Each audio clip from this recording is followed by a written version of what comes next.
We've got a very exciting fill-in-the-blank Football Friday here on today's show of Locked On Blue Devils. Maalik Murphy, Manny Diaz, and Duke football gearing up for the 2024 season. Let's rock and roll. Hi, everybody. Dick Vitale. Hey, make sure you listen, man, to Locked On Blue Devils with J.J. Jackson. He's awesome, baby. You are Locked On Blue Devils, your daily podcast on the Duke Blue Devils, part of the Locked On Podcast Network, your team every day.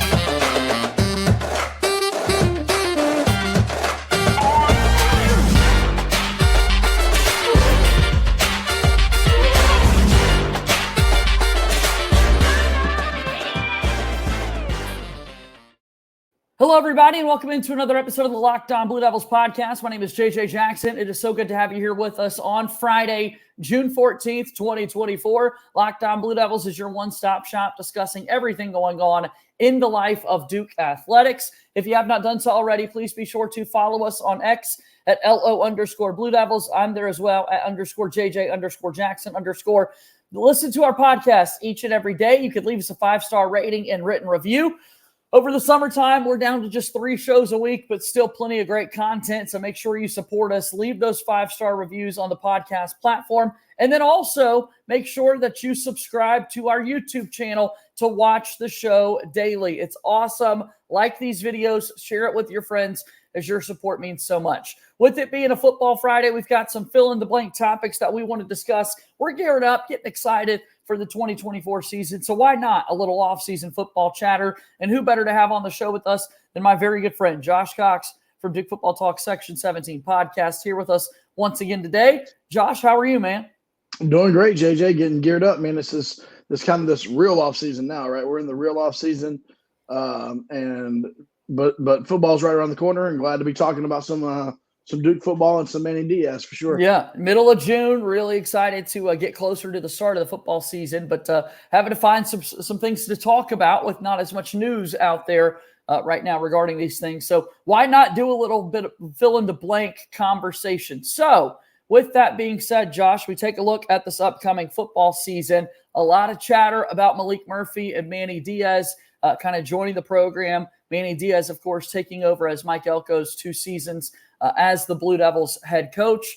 You're in town quite frequently. You're around the program all the time. You live there, for God's sake. So if you can't, what has the chatter been about this Duke football program here in the summer as we're gearing up for another season?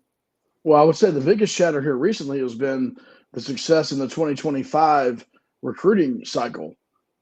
Just here this past, within the last 2 weeks, Duke has, hosted a ton of official visits and gotten several commitments from high school players over the last few days. And this late in the game, Duke is ranked 24th, according to 24/7 Sports, ranked 24th in the nation in next year's recruiting class. And if I may say, from what I'm hearing on the inside there, may not be completed as well. There's going to be potentially a big fish that people may be surprised that Duke gets that could possibly land in Durham. Obviously, we don't know, but Duke's still in the big-time running for a guy like Bryce Davis, who's taking an official visit this coming weekend to Georgia, and he's listed Duke, Clemson, and Georgia as his final 3. And so you've got that. I believe Duke feels comfortable, ironically, in that conversation with him. And so, yes, that's been the chatter recently, JJ. It's been the 2025 recruiting class. I know that doesn't do anything for this season, but it does let you know what Manny Diaz and what this program has been up to after a fairly successful portal season. I believe they headed right into high school recruiting and landed some really good guys. And so they're doing their jobs, man. They're not – I will say this, man. Manny's not as loud. Manny doesn't clang around as much as Elko did. Manny doesn't hit social media like Elko did every time there was a commitment and go crazy. But, man, they get the job done. It's just different. He's a different type of a leader, and they're getting the job done, man, at a very high level. This recruiting class of 2025 has the potential of being the number 1 overall recruiting class in Duke football history. Which is exciting. I mean, hit the ground running without ever coaching a game as the Blue Devils coach, but establishing a recruiting footprint. That's exactly what they've done. So let's get after it. Let's talk a little bit about this Duke football season. We've got some fill-in-the-blank topics. We'll start with that quarterback position in particular. Maalik Murphy will total blank passing yards per game. What would you say here, Josh?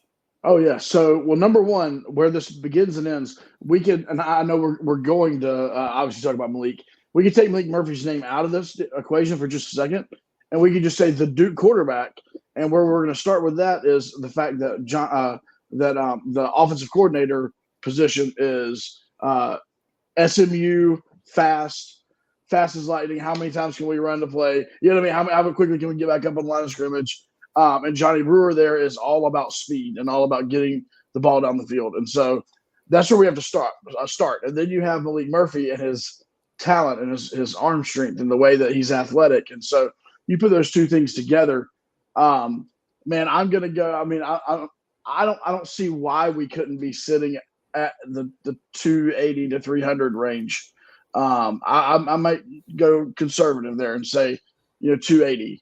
But I believe that's because of the sheer numbers of snaps and plays that Duke's going to be able to run. So I'll go 280. That's going to be my number. Yeah, so, without a doubt. Well, I think that's fair. I think that'd be big if Duke's able to get huge. A quarterback throw for like 280. I'd go a little bit more cautious, maybe 250 or so is where I would pencil Maalik Murphy in at the start. In 7 games last season at Texas, he had 477 yards, but very productive in the games that he was able to start for the Longhorns. So seems like he's getting more comfortable meeting teammates over the course of the summer. And before fall camp gets here and going, we'll see the quarterback battle continue a little bit, and likely that Maalik Murphy could be that top guy. Oh, yeah, for sure. And, I'd say obviously has the upper hand going into the fall, and they didn't bring him in here to be the number 2 quarterback for sure. But then also you have to look, big deal for him, I believe, in this offense is Nicky Dalmolin returning as a tight end, great pass catcher. We know that was a wide receiver in high school. And then, Jordan Moore coming back, Eli Pancol coming back for an additional season that we didn't really expect. Samir Hagans, Javon Harvey as a transfer coming from Old Dominion with a lot of speed, an older guy as well. I believe he's got some targets, man. That's basically what I was getting at. He's got some guys he can throw to. Jeremiah Hazley as the second tight end, showed what he could do last season with some injuries that popped up, and he was the guy by the end of the year. And so I believe that Maalik Murphy is going to have the tools around him to throw the ball quite a bit. And so can the line block for him? Can they keep him off his butt? Can he hit his reads and not turn the ball over? Those are going to be the question marks. Well, let's keep it going. Let's talk a little bit more about some of these fill-in-the-blank topics and see what Maalik Murphy and the Duke Blue Devils can do going into the next season after we take our first time out here on today's episode of the program. All right, Locked On Blue Devils here today is brought to you by our very good friends over at eBay Motors. Passion, drive, and patience. It's the winning formula for championships, and it's also what keeps your ride or die alive. eBay Motors has everything that you need to maintain your vehicle and level it up to peak performance. Superchargers, roof racks, exhaust kits, LED headlights, and more. Whether you're into speed, power, or style, eBay Motors has you covered. With over 122 million parts for your number one ride or die, you'll always find exactly what you're looking for. And with that eBay Guaranteed Fit, your part is guaranteed to fit your ride every time, or you get your money back. Because with eBay Motors, you're burning rubber, not cash. With all the parts that you need at the prices you want, it's easy to make your car the MVP and bring home huge wins. Keep your ride or die alive at ebaymotors.com. Eligible items only, exclusions apply. eBay Guaranteed Fit is only available to U.S. customers.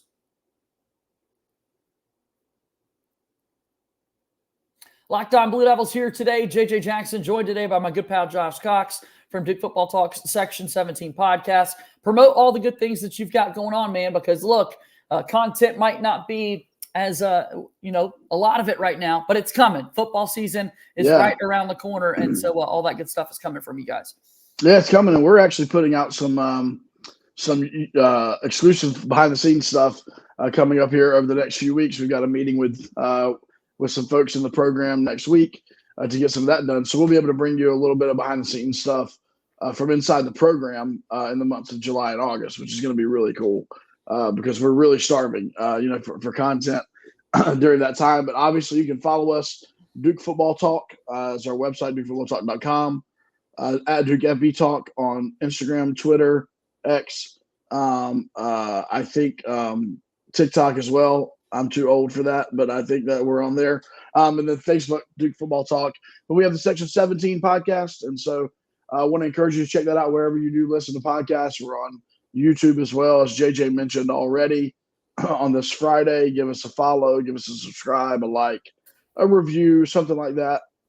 We would obviously appreciate that. But we really focus our attention on Duke football and bringing you the best coverage that we possibly can. Okay, let's keep it going. Let's talk a little bit more about this Duke football team and what's coming here with the season. It's fill in the blank today. Let's talk about this. The newcomers to the SEC, or excuse me, to the ACC I'm getting confused, bring blank to the conference. We're talking about Cal. We're talking about Stanford. We're talking about SMU. As Duke goes into another ACC football season, what do you think these newcomers bring to the conference? Yeah, I mean, we're talking football, right? We're going to talk football specific. So I'll leave the basketball equation out of it or any other sports out of it. With Cal and Stanford, I believe you bring in two programs that have something to prove. Stanford's not been what Stanford was over the last, few years. And so they need to prove that they are, legitimate. They need to prove that they have something to offer in the football space. Really the same with Cal. I mean, they've just not been what they used to be. And so both those programs are going to need to come into the ACC and prove themselves. Obviously, that's not going to be easy, man. I know that pro teams do this, but they don't even do this a ton.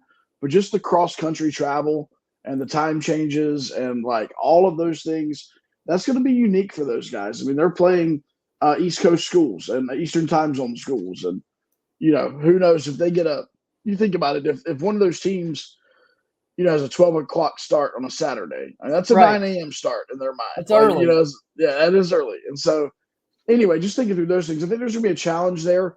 But, we'll see. Where I'd like to focus is SMU. I think the ACC, ACC fans, I don't know if they just don't know how good of a program SMU has, what Rhett Lashley's done or is doing. I don't know. But, I mean, SMU could come into the ACC and they're good. And their offense is high-powered, and they score points after points after points. And they're going to come in and ruin some first season, ACC, I believe. I think they're going to come in and ruin a lot of people's day in the ACC. And so I'm really interested, competitively speaking, in SMU. I think the other two teams and schools have a little bit more to prove and a little bit more ground to gain before they're going to really be up in the top in the upper echelon of the league. Yeah, the newcomers of the SEC, or I said it again, the newcomers of the ACC. Man. I'm dyslexic right now. These parents coming out with the ACC and SEC Challenge of Basketball. These newcomers to the ACC bring more widespread coverage to the conference, obviously going out to the state of California, obviously going to the likes of Texas, and what a big state that is for SMU. You're talking about recruiting in 2025 and the run that it's on. Okay, now folks in the area, you're local to some ACC schools now. You'll see teams like Duke and all the other ACC greats on the road now playing in your state. That can only benefit your program, knowing that recruits are seeing you all across the country. Well, you made a great point. And not to mention the TV money, the additional, regional areas that this will cover for TV money, as that's really what everybody is fighting for, right? It's that revenue. But yeah, you take a kid, let's take Chandler Rivers, for instance. I mean, he's a Texas kid. You know what I mean? And for a Texas kid to know that, hey, I'm going to be playing at SMU, potentially, like, that's cool. Like, your family, friends, California kids. We've had several California kids over the years, and to know that, like, your friends and family can be at games, like, that's really cool. And it helps recruiting, always has, wherever you go. And I agree. And then, like I said, the bottom line, it does help money because you are into new regional TV, markets, and that's a big deal. All right, next question here. The likelihood of Duke being undefeated coming into the Carolina game is blank. When you look at the schedule right now, what's the likelihood that Duke could be undefeated going into that UNC game? Well, basically, this is the age-old Duke football, right? This is, will Duke do what it typically has done over the last few years, honestly, and that is, can they win their 4 non-conference games? I mean, that's really the question because UNC is the first, conference game on their schedule. So, Duke's, excuse me, going to start this year out with Elon at home, go to Northwestern in a unique game because it's going to be there right on the water. I think 14,000 fans, and that's all going to be very interesting there. They come back home for UConn, which who knows? I mean, Duke took care of UConn last year fairly easily. Middle Tennessee the following. So those are your 4 games: Elon, Northwestern, UConn, Middle Tennessee. Duke should be favored in every single one of those games. The Northwestern game is, to me, an interesting one. It's going to be a Friday night game, 8 o'clock Central Time start, 9 o'clock Eastern Time start. You're right on the water, which, literally they're on the water. So, your kicking game with the wind up in Chicago could be an issue. That game is weird. You know what I mean? That's a game where, one team could actually probably play better than the other team and still lose, right? Just because of, crazy things that could happen in that environment. Right. So, that game probably has got the most pause for me. But, yeah, I believe – I mean, listen, I would go – I believe the other 3 games are wins. Yeah. And so, if I'm going that's 75%. If I'm going – this game is probably a 75 to 80% win. So I'm going 90%, man. I'll go 90% that Duke is undefeated heading into the UNC game, and Wallace Wade absolutely better be jumping and ready to go. Josh, here I was trying to think of some adjectives, right? Very likely more than, just to describe how confident we could feel about the likelihood that Duke's first conference game against UNC, they're undefeated. And there you are bringing the math out in this. I'm trying to think of the word. Hey. The math is great, though, because I agree that should be 3 wins. And then, you've got maybe a toss-up 4th one. And so I love that. 90%, I think I would settle right in that boat, too. Yeah, I mean, and you're listen, a math guy is what I'm learning. Basic math, just basic math. No, I'm not saying that UConn couldn't come down here and beat us, right? I'm not saying that. We obviously know. I mean, Middle Tennessee, for that matter. I mean, look, everybody can have a good day and win games you're not supposed to win. And so I'm not trying to count those chickens before they hatch, but I believe Duke's going to be the overwhelming favorite in all 3 of the other games. And then depending, Northwestern, man. Northwestern is they're either going to potentially win the Big Ten or they're going to be in the bottom of the Big Ten. There's really no middle ground there, and it's always kind of a crapshoot with them, depending on the season. So, all right, well, let's keep this thing going. Let's talk a little bit more about Duke football. We've got fill in the blanks on this Friday with our good pal Josh Cox, and we'll continue the conversation here soon.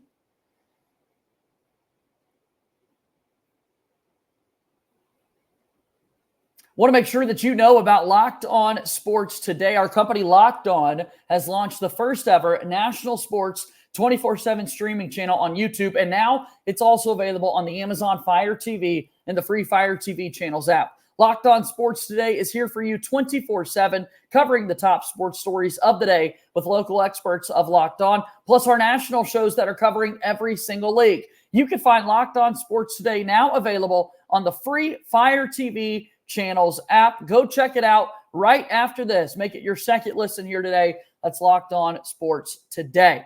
All right, we got to keep going. We got to bring back Josh Cox from Duke Football Talks Section 17 podcast. He's on X at Joshua Cox. We're talking about some fill in the blank topics here. We were just talking about the schedule for Duke going into the UNC game. Let me ask you this, Josh. We look at this one. Duke's toughest 3-game stretch is blank. This is kind of a fun schedule forecasting question. What do you think the toughest 3-game stretch is? So I had a hard time nailing it to 3, and I kind of came up with a 4-game stretch. But if you're gonna make me decide, I'm gonna say look, math things again. 3 games. We're looking for the toughest 25% stretch of the season. All right, I'm gonna go the October 18th game, Duke Florida State. I'm gonna go the October 26th game, SMU at Duke. And then I'm going to go the November 2nd game, Duke at Miami. I think that's the 3. What I wanted to do there was add that NC State game in as the 4th. Going to NC State, I think NC State's going to be really good this year. But I think Florida State's better. So I'm going to stay on top of that. Florida State, SMU, Miami, I believe that, that's the middle of the year, man. That's the grind. And, Duke is coming off the bye for that Florida State game, which is good, but you're heading into it, man. And so I'm going to say that Friday night home game, which is going to be, fun. Nationally televised there with Florida State. And then we already talked about earlier in this program here about SMU and what I think they're going to bring to the ACC. I think they're a better football school than what anybody thinks they are.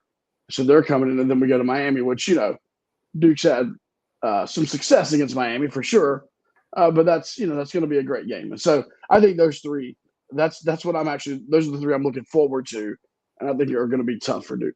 Perfect. I love it, man. I would say that too. I think obviously those games when you go on the road, it's really difficult in the conference there, a Friday night atmosphere. I think Florida State's going to continue to be awesome with Mike Norvell, SMU, as you mentioned, coming into the league, and then Miami, always a tough one too. All right, last one today as we're kind of wrapping up our conversation on this fill-in-the-blank Friday. I ask you this, Josh. You could go in many different directions here. And let us know, by the way, in the comments down below how you would answer these fill-in-the-blank topics if you're watching with us on YouTube.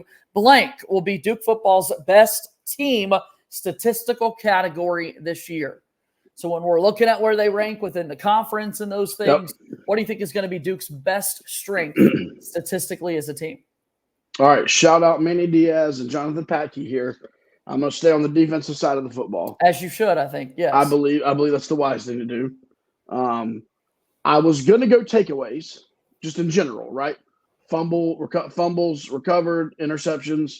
I was going to do that, but I'm not sure. I'm not nothing against our guys, but I'm not sure that we have the guys to just fly all over the field and intercept the football and that kind of stuff. I think we're going to be more play coverage the right way, pass breakup kind of guys, which is fine. So I am going to go with what Texas State under Jonathan Patke and Penn State under Manny Diaz did the best at in the country last year, and that is tackles for loss. So they were 1-2. Manny Diaz. That's exactly where I was going to go. Yep. Jonathan Patke at Texas State, tackles for loss. And honestly, that's an area that I think we can be very successful in, and as the Duke football program. And so I will go with tackles for loss. I mean, it's going to be fun for guys like Wes Williams. That's what I was going to say. You think about that category. You think about the edge. You think about those linebackers coming in to make explosive plays. So tackles for loss, who are going to be those players on this Duke defense that help add that number up? Well, yeah, you look at the nickel position there. Cam Bergeron seems to be kind of the nickel guy to take Brandon Johnson's spot. Chandler Rivers, I mean, he showed in that bowl game. He loves getting in the backfield. And then obviously Trey Freeman and all the linebackers that we've got. So, yeah, I mean, Kendi Charles, even the interior of the line, sometimes they don't get the credit, but they get that push that lets the guys get back there and get those tackles behind the line of scrimmage. And so, yeah, I believe that's going to be what it is. I think we're going to play an aggressive style of defense, and I look forward to seeing, 2nd and 12 and, and 3rd and 13 more than we've ever seen it. I love it. Yeah, let's make it happen. Let's make those negative plays for the opposing offenses and set the team up for success there. This has been a whole lot of fun. Again, comment down below on YouTube what you think the answers to the fill-in-the-blanks are. You heard what they were from Josh Cox here on today's show. And Josh, just once again, want to say thank you so much for joining us here on the program. Yeah, absolutely. If Duke fans, if you're watching, listening, and you live, within an hour or two of Durham, hey, listen, get your season tickets. Get ready. It's the cheapest fun you can have on a Saturday. Getting season tickets to Duke football. Enjoy yourself. Come on out. See us in Section 17. We're always hanging out in Section 17. But really do that. I believe what Coach Diaz is putting together is going to be special, building upon what Coach Elko has done over the last 2 seasons. And so if you're local and you haven't yet gotten them, even if you only plan to come to 2 or 3 games, it's probably cheaper to go ahead and get season tickets than it is to buy individual tickets to those games. Yeah. So you get season tickets, and then you can give your other tickets away or sell them or whatever to Duke fans. So, yeah, we'll look forward to seeing, everybody out there. I think it's the end of August, right? I think that first game is before September. So, So looking forward to seeing everybody out there for sure. Thanks for having me on, JJ. All right, thanks, Josh. That's Josh Cox joining us here on today's episode of Locked On Blue Devils, and that's going to do it for our show here today and brings us to the end of yet another week here with Locked On Blue Devils. Please go ahead and like this video on YouTube, subscribe to our channel, and leave us a 5-star rating and written review on the Apple Podcast platform. That's going to do it for our show here today. As always, go Duke. I'll talk to you again soon. My name is JJ Jackson. Thank you and good day.